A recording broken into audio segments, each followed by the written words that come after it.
오늘 주백성교회 키티 본문은 이사야 20장 1절에서 6절까지의 말씀입니다. 아수르의 사르곤 왕이 다르단을 아스돗으로 보내매 그가 와서 아스돗을 쳐서 취하던 해니라.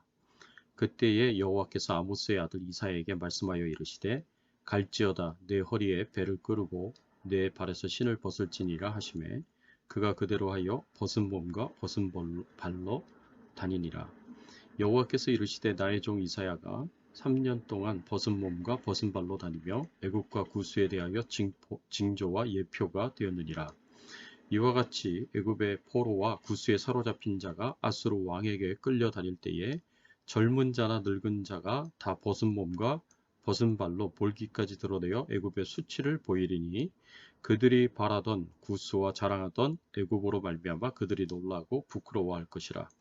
그날에 이 해변 주민이 말하기를 우리가 믿던 나라 곧 우리가 아수르 왕에게서 벗어나기를 바라고 달려가서 도움을 구하던 나라가 이같이 되었은즉 우리가 어찌 능히 피하리요 하리라.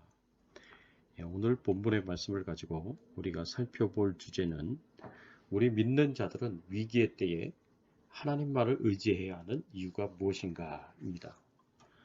하나님께서 이사야 19장 1절에서부터 15절까지의 말씀에서 보면 남유다 백성들에게 위기의 때에 누구를 의지해야 할지를 분명하게 말씀해 주셨습니다. 애굽의 지혜자들의 지혜로운 계획을 깨뜨리시고 나일 강물을 마르게 하셔서 농사와 목축이 모두 실패하도록 만드시고 애굽의 군사력도 헛된 것으로 만드셔서 남유다 백성들이 위기의 때에 애굽을 의지하는 것이 얼마나 헛된 것인지 하나님 외에 다른 어떤 것을 의지하는 것이 얼마나 헛된 것인지를 알게 하시는 예언의 말씀을 주셨습니다. 오늘 본문에서는 이런 부분에 대하여서 더욱 강력한 방법으로 이 히스기야 왕과 남유다 백성들에게 철저하게 깨닫게 하십니다.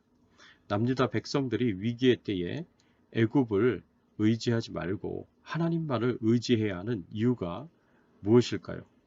우리 믿는 자들이 위기의 때에 하나님만을 의지해야 하는 이유가 무엇이겠습니까? 오늘 본문의 기록 배경은 1절을 보면 알 수가 있습니다. 1절의 말씀에 보면 아수르의 사르곤 왕이 다르단을 아스돗으로 보내매 그가 와서 아스돗을 쳐서 취하던 해니라 라고 이렇게 말씀하고 있습니다. 이 말씀을 보면 이 예언이 주어진 때가 아수르의 사르곤 왕이 군대 장관 다르단을 당시 블레셋의 수도였던 아스돗에 보내어 아스돗을 함락하였을 때임을 밝히고 있습니다. 여기서 아수르의 군대 장관 다르단이 블레셋의 아스돗을 함락한 때가 BC 713년도 경입니다. 이때 다르단은 블레셋을 함락한 후에 그 수도 아스돗에 아수르의 명령에 잘 따르는 꼭두각시 정권을 세우고 아수르로 돌아갑니다. 그런데 블레셋은 다르단이 아수르로 돌아간 지 얼마 안 돼서 반란을 일으켜서 꼭두각시 정권을 몰아내고 다시 스스로 왕을 세웁니다. 그 후에 블레셋은 아수르의 보복이 두려워서 유다, 모압, 에돔과 더불어서 반아수르 동맹을 결성을 합니다. 그리고 이 동맹 가지고는 아수르를 대적하기가 불안하니까 애굽의 구스 왕조와의 협력과 원조를 요청합니다. 그때 마침 애굽도 아수르가 강성해지고 계속해서 세력 확장을 하는 것에 큰 위협을 느끼고 있었기 때문에 반아수르 동맹을 적극적으로 지원할 것을 약속합니다. 바로 이런 역사적 배경 가운데서 하나님께서 오늘 본문의 말씀을 주십니다. 우리 믿는 자들이 하나님만을 의지하며 살아가야 하는 이유가 무엇인지 오늘 말씀을 통해서 가르쳐 줍니다. 하나님께서 우리가 하나님 외에 의지하는 모든 것을 치셔서 멸망시키실 때 부끄러움을 당할 것이고 멸망을 당할 수 있기 때문입니다. 이게 우리가 하나님만을 의지해서 살아가야 하는 이유입니다. 오늘 본문 5절 말씀에 보면은 이런 말씀이 있습니다. 그들이 바라던 구스와 자랑하던 애굽으로 말미암아 그들이 놀라고 부끄러워할 것이다 라고 이렇게 말씀하셨습니다. 이 말씀은 유다 백성들이 구스와 애굽 때문에 놀라고 부끄러워할 것이라는 말씀입니다. 왜 놀라고 부끄러워하게 되겠습니까? 그 이유는 도저히 멸망을 당할 것이라고는 꿈에도 생각하지 못한 구스와 애굽이 아수르에 의해 멸망을 당하게 되기 때문입니다. 그동안 남유다는 아수르 왕 때만 해도 아하스 왕 때만 해도 친아수르 정책을 펼쳤지만 히스기야 왕 때 와서는 아수르를 버리고 친애굽 정책을 펴고 있었습니다. 당시 근동 지역에서 애굽만큼 강한 나라는 없었습니다. 그래서 애굽은 아수르를 능히 대적할 수 있는 나라라고 생각했습니다.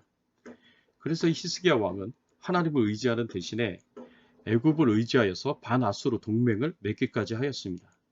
그런데 그렇게 의지했던 애굽이 아수르에 의해서 멸망을 당하니까 얼마나 놀랐겠습니까? 굵은 동아줄인 줄 알았던 애굽이 실상은 썩은 동아줄이라는 것을 알게 된 것입니다. 그래서 그동안 썩은 동아줄을 붙잡고 의지했던 자신을 부끄럽게 여긴다는 말씀입니다. 그런데 여기서 히스기야 왕과 남유다는 부끄럽게 여기는 정도에 그치지만 다른 나라들은 멸망을 당하는 정도에까지 가게 됩니다. 유다와 함께 반아수르 동맹을 맺은 블레셋과 모압과 에돔은 애굽이 멸망을 당하기 이전에 먼저 멸망을 당하게 됩니다. 그리고 애굽에 대한 하나님의 예언도 성취가 되었습니다. BC 701년 아수르 왕 산헤립이 반아수르 동맹국들을 응징하고 애굽을 정벌하기 위하여 출정했을 때 유다를 지원하기 위해 출정한 애굽의 군대를 엘케테 전투에서 대파하고 BC 670년경 아수르 왕 에살핫돈이 마침내 애굽을 함락함으로써 성취하게 되었습니다. 이 예언이 성취되었습니다.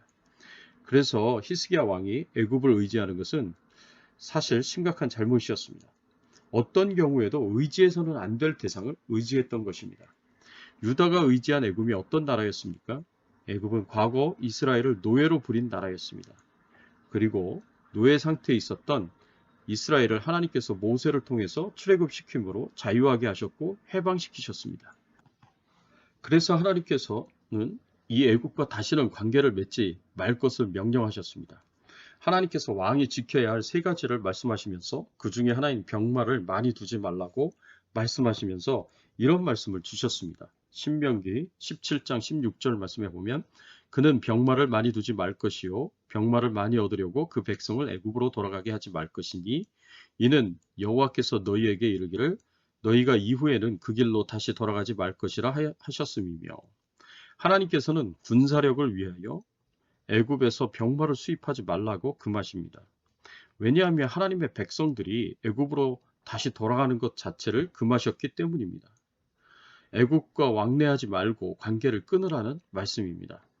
그런데 이런 분명한 하나님의 말씀이 있었는데도 불구하고 히스기야 왕과 남유다 백성들은 애굽을 의지하여 아수르를 대적하려고 하였습니다. 사랑하는 성도 여러분, 애굽은 성경에서 세상을 상징합니다. 이스라엘 백성들을 노예로 부렸던 애굽은 우리 믿는 자들을 노예로 삼아 부렸던 세상의 죄악을 가리킵니다. 예수 그리스도의 십자가의 은혜로 죄와 사망의 종노릇한 데서 벗어난 우리 믿는 자들이 세상을 그리워하여 죄악을 그리워하여 다시 세상으로 돌아가서 의지한다는 것은 명백하게 하나님이 싫어하시는 일을 하는 것입니다. 예수님께서도 누가복음 9장 62절에 이렇게 말씀하셨습니다. 예수께서 이르시되 손에 쟁기를 잡고 뒤를 돌아보는 자는 하나님 나라에 합당하지 아니하리라 하시니라. 예수님이 애굽이 자신을 의지한 유다에게 아무런 도움도 주지 못했던 것처럼 이 세상은 성도들에게 아무 것도 주지 못합니다. 세상은 성도들에게 무엇을 줄 것처럼 유혹하지만 세상이 성도들에게 줄 수 있는 것은 아무것도 없습니다. 오직 부끄러움만 줄 수 있을 뿐입니다. 우리 모두는 이것을 명심해야 됩니다. 그래서 예수님께서 손에 쟁기를 잡고 뒤를 돌아보는 자는 하나님 나라에 합당하지 않는다라고 말씀하신 것입니다. 하나님께서는 이 분명한 진리를 확실하게 가르치고자 이사야를 통해서 행위 예언을 주십니다. 애굽이 아수르에 의해 함락되어 멸망하고 그 백성들이 아수르의 포로로 끌려갈 것임을 이사야의 상징적인 행위를 통해서 예언을 하십니다. 오늘 본문 2절과 3절 말씀에 보면 이런 말씀이 있습니다. 아수르의 사르곤 왕이 다르단을 2절 말씀 그때에 여호와께서 아모스의 아들 이사야에게 말씀하여 이르시되 갈지어다 내 허리에서 배를 끄르고 내 발에서 신을 벗을지니라 하시매 그가 그대로 하여 벗은 몸과 벗은 발로 다니니라. 여호와께서 이르시되 나의 종 이사야가 3년 동안 벗은 몸과 벗은 발로 다니며 애국과 구스에 대하여 징조와 예표가 되었느니라. 여기서 행위 예언이라는 말은요, 말보다는 특별한 상징적인 행위를 통해서 어떤 특정 사실을 예언하는 것을 말합니다. 그 예언의 내용을 아주 강력하고 실제적으로 전달하기 위해서 이러한 행위 예언을 주십니다. 이사야는 3년 동안 벗은 몸과 벗은 발로 다니게 하여서 애굽이 아수르에 의해 멸망을 당하게 될 것이고 벌거벗은 채로 포로로 잡혀가는 수치를 당하게 될 것이다 라는 것을 시청각적으로 보여주시면서 예언을 하신 것입니다. 하나님을 의지하는 것이 너무나 중요하기 때문에 하나님께서는 이사야 선지자를 통하여 시청각 교육을 시키기 위해 이런 행위 예언을 주신 것입니다. 그리고 이사야 선지자는 일반 평민도 아니었고 왕족이었음에도 불구하고 남유다를 어떻게 해서든 살리기 위해서 하나님을 의지해야만 한다는 그 사실을 깨닫게 하기 위해서 이렇게 속옷만 입은 벌거벗은 모습으로 벗은 발로 3년을 살았습니다.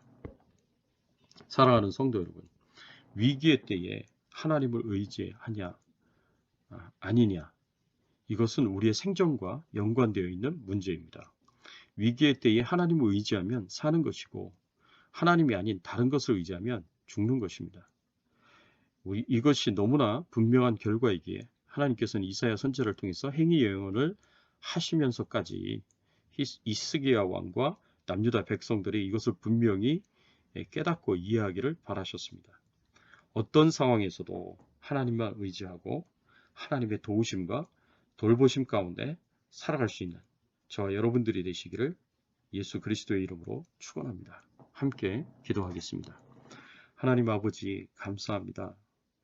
우리가 살아가면서 하나님만 의지해야 할 것을 깨닫게 하시고 알게 하여 주시니 감사를 드립니다. 어떤 환경 속에 있다고 하더라도 어떤 여건 속에 있다고 하더라도 하나님이시여 저희들이 주님을 바라보며 주님을 붙잡고 의지하며 주님만 따라가며 신앙생활 잘할 수 있는 저희들이 되게 하여 주시옵소서. 하나님의 돌보심과 보호하심 가운데 살아갈 수 있도록 인도하여 주시옵소서. 코로나19 바이러스로부터 저희 모두를 안전하게 하시고 교회를 지켜 보호하여 주시고 예배를 지켜 보호하여 주시기를 간절히 바라옵고 소원합니다. 질병 중에 연약한 가운데 있는 성도님들 치료하시고 회복시켜 주시고 생업의 현장에서 하나님이 도와주시고 축복해 주실 것을 믿고 감사드리며 우리의 왕 되시고 주인 되신 예수 그리스도의 이름으로 간절히 기도드리옵나이다. 아멘.